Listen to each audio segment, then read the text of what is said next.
የሲኦል እሳቱን ስቃዩን እያየች ለፍጥረታት ሁሉ ምስጋና ነፃ ያወጣል። እስኪ በሉ ምስጋና በሉ። ምን ያደርጋል? ነፃ ያወጣል። የበገናውን ትርጉም ተምራችሁታል ብዬ ነው። በገበና ቤቱ ላይ አይደል? 10 አውታሬ እንደዚህ፣ ይሄ ቀስቱ እንደዚህ፣ ይሄን ተምራችሁታል። ስለዚህ እኔ እዚህ ላይ ብነጋገር ይሻለኛል ብዬ ነው። በገናውን እንዳትጥሉት የሚያደርግ ትምህርት ማስተማሪ ነው በእኔ ቤት። ገብቷችኋል? የተመረቃችሁበትን በገና እንዳትጥሉት፣ ምን ያህል ጋሻ እንደታጠቃችሁ እንድታውቁ ብዬ ነው። እሱን ለመናገር ነው የፈለኩት። አጠቃላይ ክርስትናችን ምስጋና እንደሆነና መፍትሄ የምናመጣው በዚህ ብዙ ሰው ይቸገራል። መፍትሄ እያጣ ነው። መፍትሄው ወደ እግዚአብሔር መዞር ነው። ነፃ ያወጣል። ይሄ የሐዋርያት ሥራ ምዕራፍ 16 ቁጥር 25 ላይ ያለ ሐሳብ ነው ማነሳላችሁ። ቅዱስ ጳውሎስና ቅዱስ ሲላስ ናቸው። ጢሮአዳ በምትባል ከተማ ደርሶ ቅዱስ ጳውሎስና ቅዱስ በርናባስ በሚያስተምሩበት ጊዜ ሲሰብክ ቅዱስ ጳውሎስ ሲሰብክ ልድያ የምትባል አንዲት ድሃ ሴት ነበረች። ሐር እየሸጠች የምትተዳደር እየፈተለች፣ ፈታይ ማለት በሀገራችን ቋንቋ ፈታይ በመፍተል የምትተዳደር ናት። ቅዱስ ጳውሎስ ሲሰብክ እሷ አሕዛባዊት ናት። በአጥሩ ሁና እዚያ ማዶ ሁና ልቧ ተከፍቶ የቅዱስ ጳውሎስን ስብከት እንዲያሻግራ ትሰማው ነበረ። ልቧን ከፍቶላል። ከዚያ በኋላ ተመለሰችና የኔም ቤት ለእግዚአብሔር ቤት ለጸሎት ቤት ውሰዱት አለቻቸው። ብዙ ትርጉም አለው። የእሷን ቤት ለጸሎትነት ተረክበው ሊጸልዩ ወደ ጸሎት ሲሄዱ ዝቅ ብሎ ደግሞ አንዲት እየጠነቆለች የምትተዳደር አንዲት ሴት ነበረች። አያችሁ፣ ምን ጊዜም ከመልካም ነገር አጠገብ ምን ነገር አለ? ምን አለ? በእግዚአብሔር ትይዩ ማን አለ? ሰይጣን በሉ እንጂ። ሙሴ አጠገብ ማን አለ? ፈርዖን በሉ። ዳዊት አጠገብ ማን አለ? ጎልያድ በሉ። አቤት ጎልያድ አለ። ሐዋርያት አጠገብ ማን አለ? ይሁዳ አለ።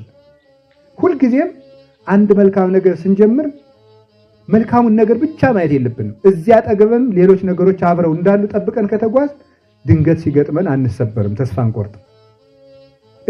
አሁን ለእኔም እንደዚያው ነው፣ ለእናንተም እንደዚያው። ጳውሎስን የምትሰማው ሰው ነበረች፣ ጳውሎስን የምታሰናክለው ሰውም ነበረች። የሚሰሙንንም አሉ፣ የምንሰማውን ነገር የምንናገረውን ነገር የሚያሰናክሉ ማለት።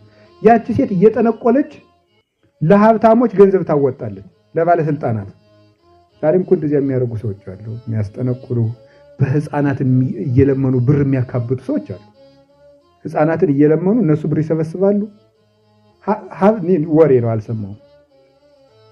ሀብታም ሆነው ህፃናትን ከመንገድ አንስተው መንገድ ላይ እያስለመኑ ብር የሚያጠራቅሙ ሰዎች አሉ ይባላል። ያቺ ሴት ትጠነቁላለች፣ ውሸት የሚሆን እውነት ለነሱ ትናገራለች፣ ሀብት ትሰበስባለች፣ ትርፍ ትካፈላሉ። ኋላ እነ ቅዱስ ጳውሎስ አልፈው ሲሄዱ ላይዋ ላይ ያለው ሰይጣን እነዚህ ሰዎች የልዑል እግዚአብሔር አገልጋዮች ናቸው የሚሏችሁን ስማቸው። ማነው ያለው? ሰይጣን። የሚሏችሁን ስሟቸው አለ። አንድ ጥያቄ ልጠይቃችሁ። እነ ቅዱስ ጳውሎስ የልዑል እግዚአብሔር አገልጋዮች ናቸው አይደሉም? ከዛ ቅዱስ ጳውሎስ ምን አለ? ሰይጣኑን ከዚያ ሴት ወጥቶ እንዲሄድ ገሰጸው ይላል። ለምን? እውነት እኮ ነው የተናገረው። የሰይጣንን ስብከት መስማት አይገባም። ሰማችሁ? የሰይጣን አሁን በዚህ ዘመን እንደዚህ ያለ ነገር ነውር ነው፣ ተዋጋንን ታታስለፍልፉ እንደዚህ ስንል ሰይጣኑ ራሱ እየመሰከረ ይላል። የሰይጣን ስብከት አትስሙ ተብለን ሐዋርያትን ያዘዙን። ሰይጣን መቸለቱ እውነት ቢናገር እንኳን ሰይጣን ከሰበከው ለተንኮል ነው የሚሰብከው። ስለዚህ የሰይጣን ስብከት አናዳምጥም፣ የሰይጣን ምስክርነት አንሰማም። ማነው እንትን ወዘተን እንደዚህ ያለ ነገር አትከተሉ። አስወጥቶ ሰደደው ቅዱስ ጳውሎስ። ጋኔኑ ሲወጣ ምን እንዳደረጉ ታውቃላችሁ? ሲወጣ የዚያች ሴትዮ ገንዘብ ያተርፉ የነበሩት ለካ ትልልቅ ባለስልጣናት ተጀርበዋል። ብዙ ጠንቋዮች፣ ብዙ ውሸታሞች፣ ብዙ አጋንንትን እናወጣለን የሚሉ ሰዎች ጀርባቸው እነማን እንዳሉ እግዚአብሔር ያውቃል። እነዚህ ሰዎች ሀገራችን ሮምን ሊበጠብጡ የመጡ ናቸው ይባላል። ሀገራችን ሮማን ሊበጠብጡ ነው እነዚህ የመጡት፣ ያለመድነውን ነገር ወደ ሀገራችን እያስገቡብን ነው ተባለ።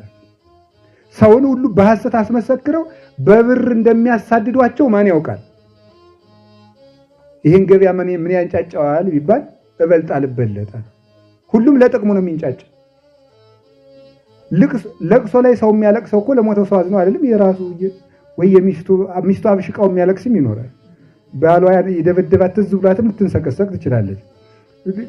የራሱን እያስታወሰ ሊያለቅስ ይችላል ሰው። ልቅሶ ግን ይደምቃል በዚያም በዚህም ብሎ ማለት ነው። ስለዚህ ምንድነው ሰዎቹ የሚሉት ለሀገር ተቆርቁረው ነው የሚመስሉት። የሚያለቅሱ ግን ለራሳቸው ጥቅም ነው።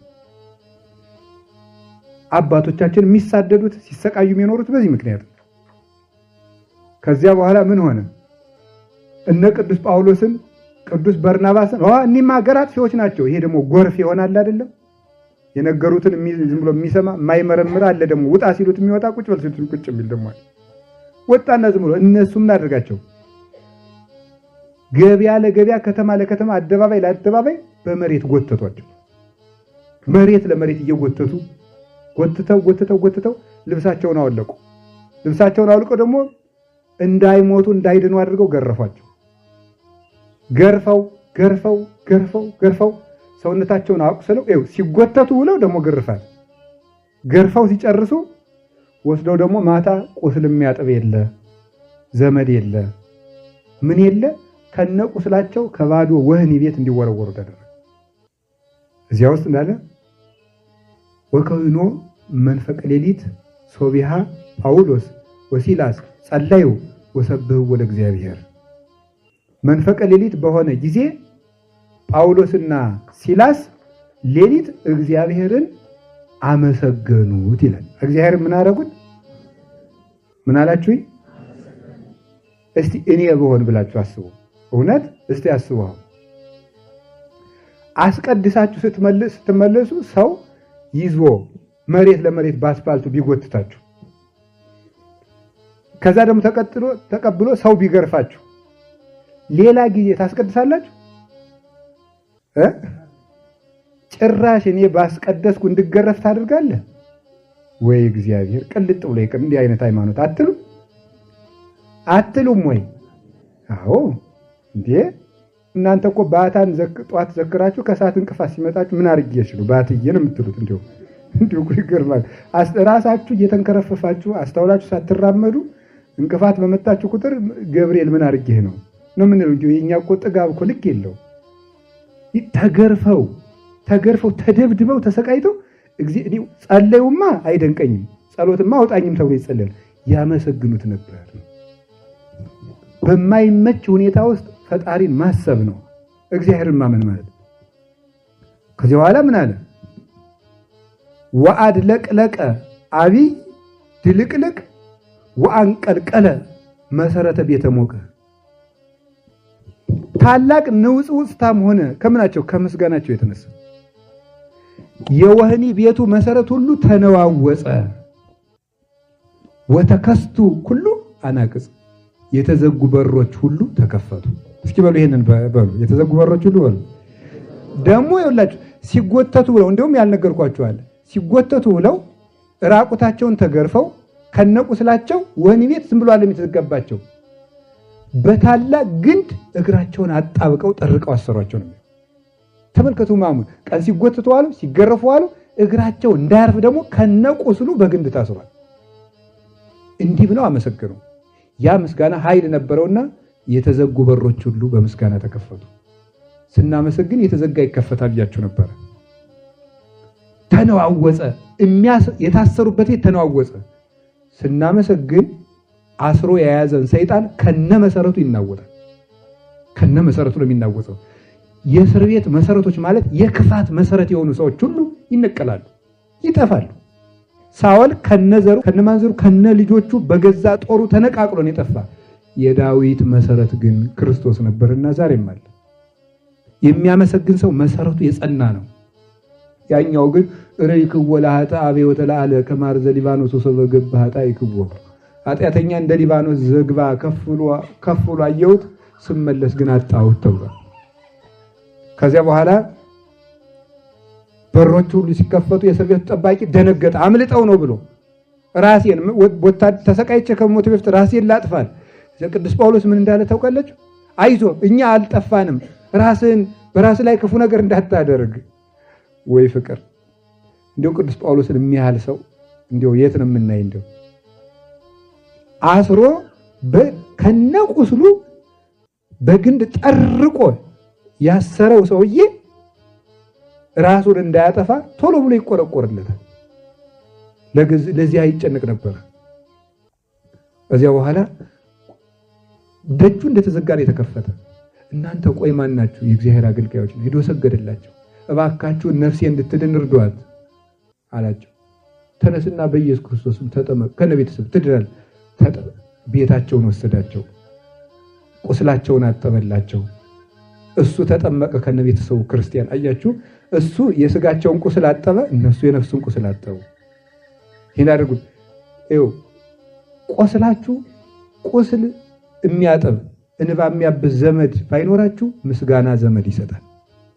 ዘመድ ሰጣቸው። ለቅዱስ ጳውሎስ ቁስል የሚያጠብ ዘመድ ሰጣቸው። ማንን የሰጣቸው? ራሱን አስሮ የሚጠብቃቸው የእስር ቤት ዘበኛ፣ ራሱን ወታደሩን፣ ጠላታቸውን ቁስላቸውን የሚያጥብ አደረገላቸው። ከዚያ በበነጋው ውጡ ብሏቸዋል። ሌሊት ደግሞ ውጡ ብሏቸዋል። አንወጣም አለ ቅዱስ ጳውሎስ። የእሱ ብልሃት መቼም ተቆጥሮ ያለ አንወጣም። ሌሊት ደግሞ ወስደው ገደል ሊጥሉን ነው። በዚያውስ ላይ እኛ ሮማውያን ነን። ሮማውያን ሰዎችን እንዴት ገደል ሊጥሉን ነው አለ። ብልሃቱ ነው። በጊዜው የሮም ዜግነት ያለው ሰው አይነካም። ከዚያ በኋላ ዜግነቱ ሲናገር ወዮላችሁ፣ ያሰርናቸው ሰዎች ሮማውያን ናቸው፣ ሮማውያን ናቸው። ሮማዊ ዜግነትን ያሰረ ወይም የሰደበ ራሱ የዚያን ጊዜ ይሰቀላል። እንዲፈቱ ተደረገ። ተፈተው በነፃነት አስተማሩ። ለዚያች ነፍስም ነፃነትን ሰጡ። ዘመድ በሌለበት ዘመድ፣ ጠያቂ በሌለበት ዘመድ፣ በር ከፋች በሌለበት በር የከፈተ ኃይል ምስጋና ነው።